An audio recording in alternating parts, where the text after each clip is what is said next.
Welcome back to Harvey's Highlights. Today's story isn't about points, prizes, or the usual laughs on Family Feud. This is a story about courage, innocence, and a tiny voice that changed everything in a room full of adults. Take a breath, sit back, and prepare, because this one will stay with you long after the credits roll. It was Wednesday, October 11th, 2023, at the Family Feud studio in Atlanta, Georgia. The morning had begun like any other taping day. Producers were rushing around backstage, checking lights, microphones, and cameras. Contestants in the green room rehearsed their answers quietly, practicing smiles and gestures for the cameras. Audience members were filing in, chatting excitedly about the day ahead, clutching tickets in their hands and trying to find the perfect spot to watch their favorite host. Steve Harvey, as always, was pacing backstage. He reviewed his cards, repeated questions quietly under his breath, and thought about ways to keep the energy high. He had hosted thousands of contestants over decades, but every once in a while, a moment would appear that reminded him that this wasn't just a game show, it was life itself, captured on camera. That day, the two families competing were the Morales family from San Antonio, Texas, and the Whitaker family from Charleston, South Carolina. Both families had traveled hundreds of miles to be there. The Whitakers were loud, energetic, and naturally confident. They joked, laughed, and immediately filled the studio with their charisma. But the Morales family had something quietly different, a presence that would ripple through the studio in ways no one anticipated. At the center of the Morales family was Lila Morales, an 8-year-old girl with wide, alert brown eyes. Though small, she radiated a calm strength. Lila had woken before dawn, quietly moving around the hotel room to get her family ready, making breakfast for her older brother Miguel and calming him as he fretted about starting a new semester of school. While her parents scurried through packing and last-minute preparations, Lila had taken a deep, almost invisible breath and assumed the role of quiet protector. She reminded Miguel, "You're going to be fine. Just one step at a time." With a confidence that seemed impossible for someone her age, Lila's morning was already an act of bravery before she even set foot on stage.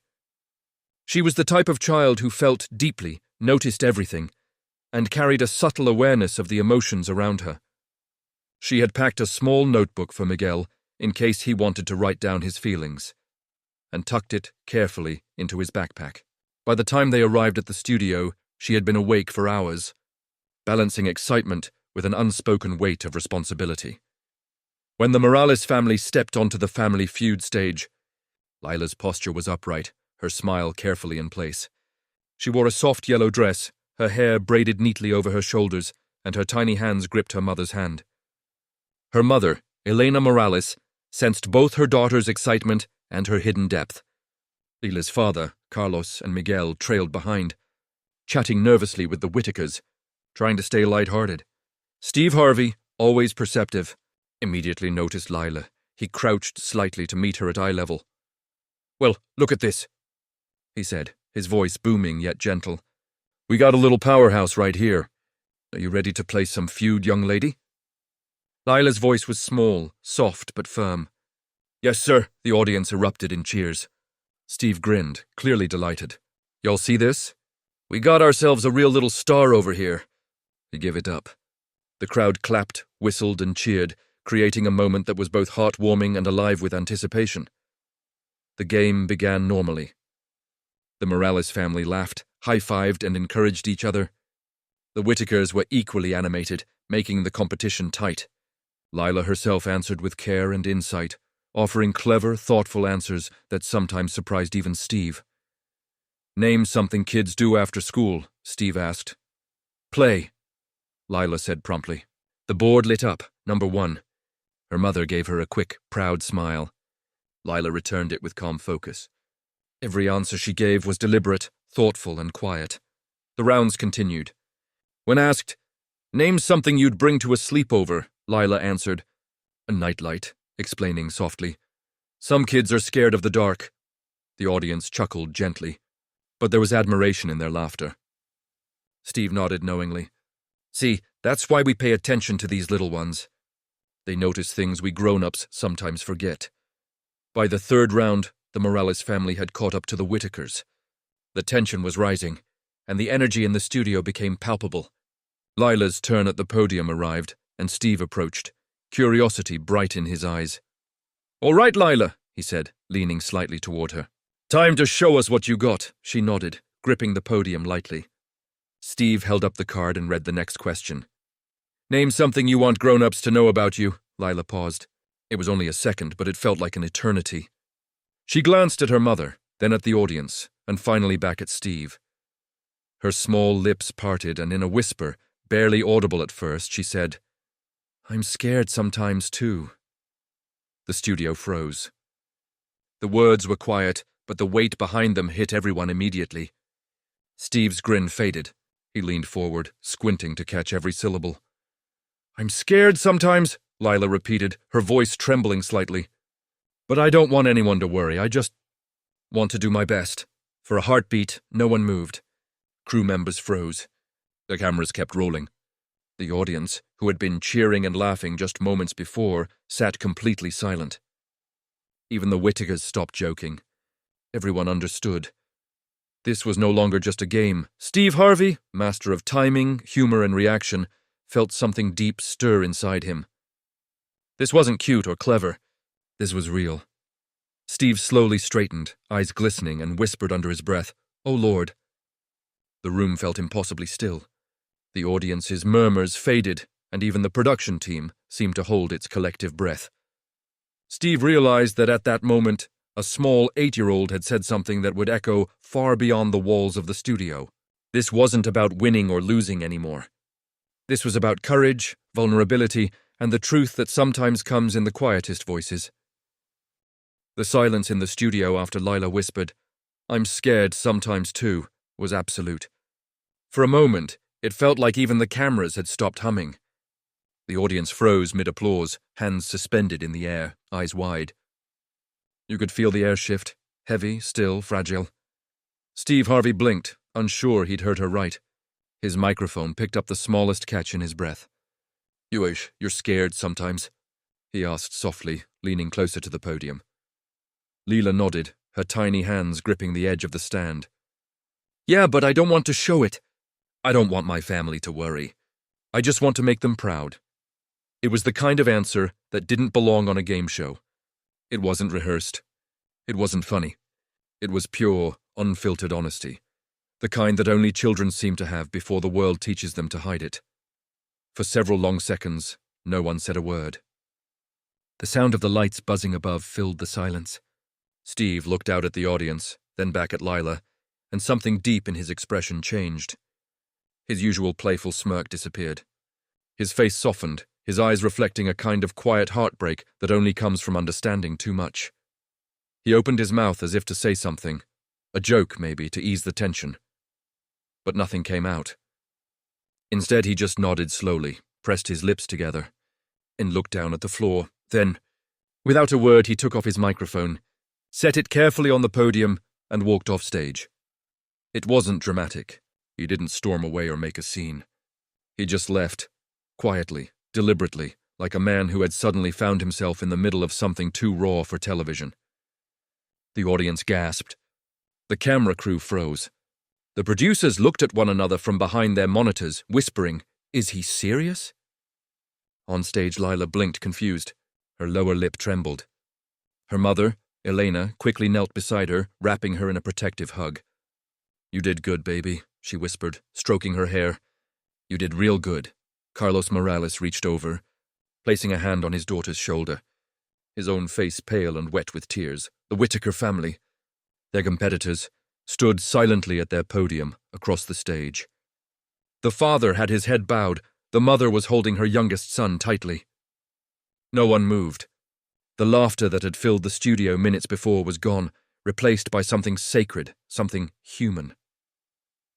Backstage, Steve was pacing. A stagehand asked if he was all right, but he didn't answer.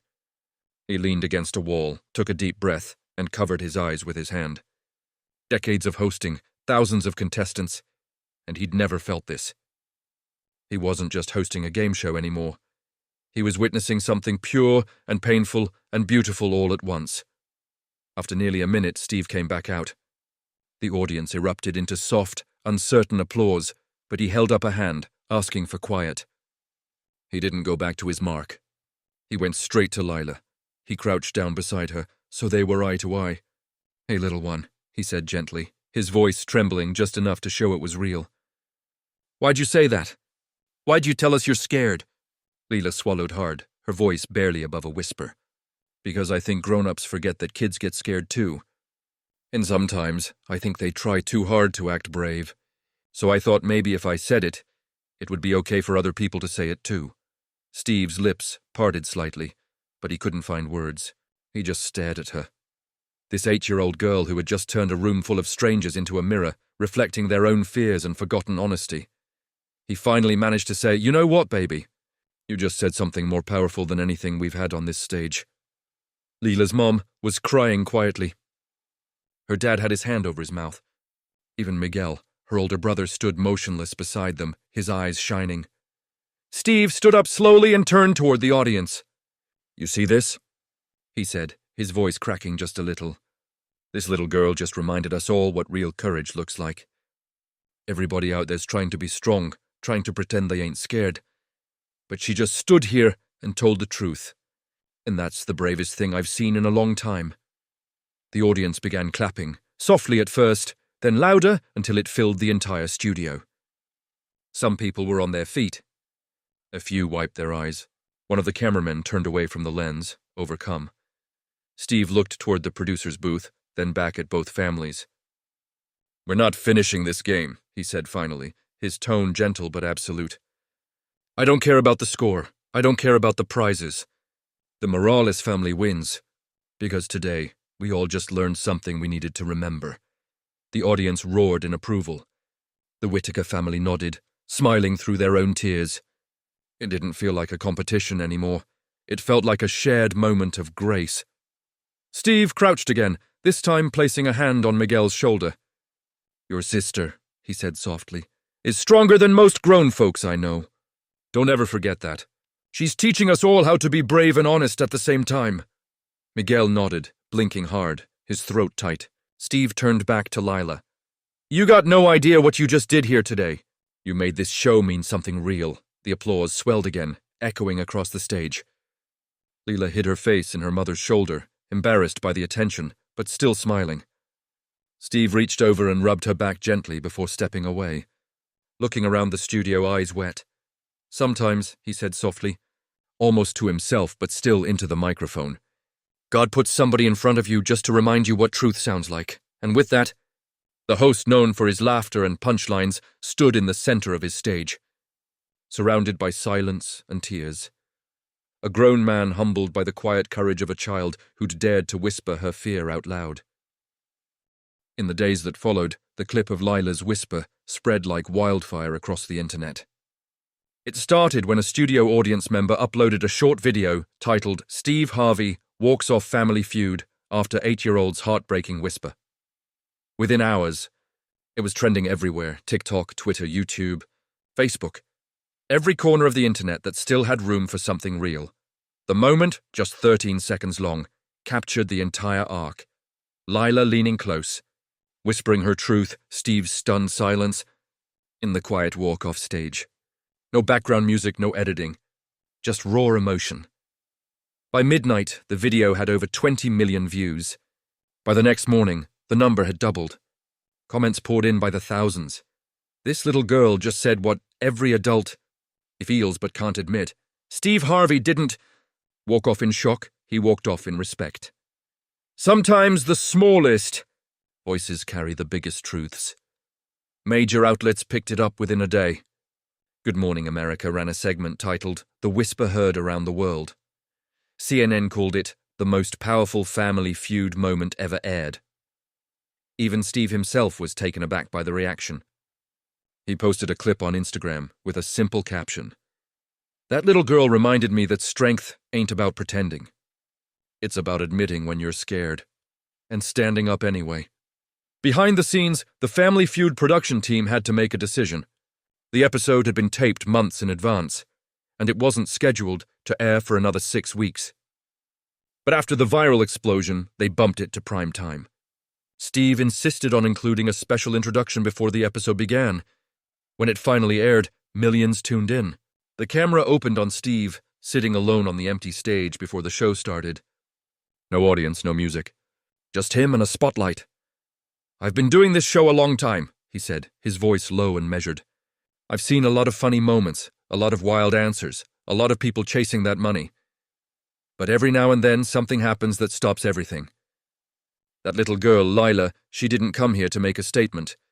She came here to play, but she reminded me, and I think she reminded all of us, that you never know what someone's carrying, even when they're smiling." He paused, looking down for a moment before continuing. "That day, when she whispered what she did, it hit me like a wave. I thought about my own grandkids, about being a kid myself, about all the times I tried to be tough when I was scared out of my mind. That's why I had to walk off. Not because I was mad or shocked, but because I needed a second to catch my breath. Sometimes the truth just knocks the wind out of you." Then, with a faint smile, he added, "And that little girl? She's gonna do great things. Y'all watch." The episode aired in full, uncut, and for the first time in the show's history, the credits rolled over silence. No music, just soft shots of the audience standing, clapping, and the Morales family hugging on stage. Over the next few weeks, the Morales family received thousands of letters, handwritten notes, care packages, cards from strangers across the country. Teachers wrote in, saying they played the clip for their students to talk about courage. Parents sent messages saying their kids had opened up about their own fears after seeing Lila speak. One mother wrote, "My son told me he's scared I'll get sick again. He never said it before that night." Your little girl helped him find the words. When Family Feud invited the Morales family back for a follow-up, Steve was waiting just off stage. As soon as Lila appeared, wearing a yellow dress and a wide, nervous smile, the audience rose to their feet. She blushed, tucking her hair behind her ear as Steve bent down to hug her. "Lila Morales," he said, smiling proudly. "You've been busy changing the world, huh?" She giggled. "I didn't mean to." "I know you didn't, baby," Steve replied. "That's how the real ones do it, by accident, just by being honest." Then he looked out toward the crowd. "Y'all know this little girl's whisper started something, right? We got letters from every corner of this planet. Teachers, parents, doctors. Even a couple soldiers overseas wrote in saying that moment helped them feel something they'd been holding in. It reminded them it's okay to be scared sometimes." The screen behind them lit up with messages from around the world, handwritten notes, video clips, and photos of kids holding signs that said, "It's okay to be scared." Lila's mom wiped away tears. Her dad held her hand. Miguel, standing taller now, grinned proudly at his sister. Steve turned back to her. "We wanted to do something special for you, Lila. You said on that stage that you just wanted to make your family proud. Well, you did. You made all of us proud." The lights dimmed slightly, and a photo appeared on the big screen, Lila standing with her parents, holding a small dog in front of their modest home. Then new words appeared. "The Family Feud Foundation, in partnership with the Children's Courage Network, is establishing the Lila Morales Fund, dedicated to supporting mental health programs for kids and families who need a little light when life gets heavy." The crowd went wild. Lila gasped, her hands flying to her mouth. That's my name?" she asked, voice trembling. "That's your name," Steve said, smiling through misty eyes. "And it's going to help a whole lot of other little kids find the courage you showed that day." Lila turned and hugged him tightly. He held her for a long moment before whispering, "You did something good, baby. Something real good." The story didn't fade away after the applause ended. Months later, news outlets followed up on the Morales family. Donations to the fund crossed $1 million in less than 3 months. Schools began adopting It's Okay to Be Scared workshops, teaching kids to talk about their feelings without shame.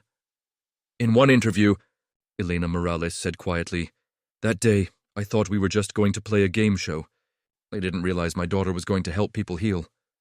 Steve, in his own follow-up on his talk show, said, "You never know who God's going to use to deliver a message. Sometimes it's not a preacher, or a teacher, or even a grown person. Sometimes it's a kid, just a little one, who tells the truth without even knowing how big it is.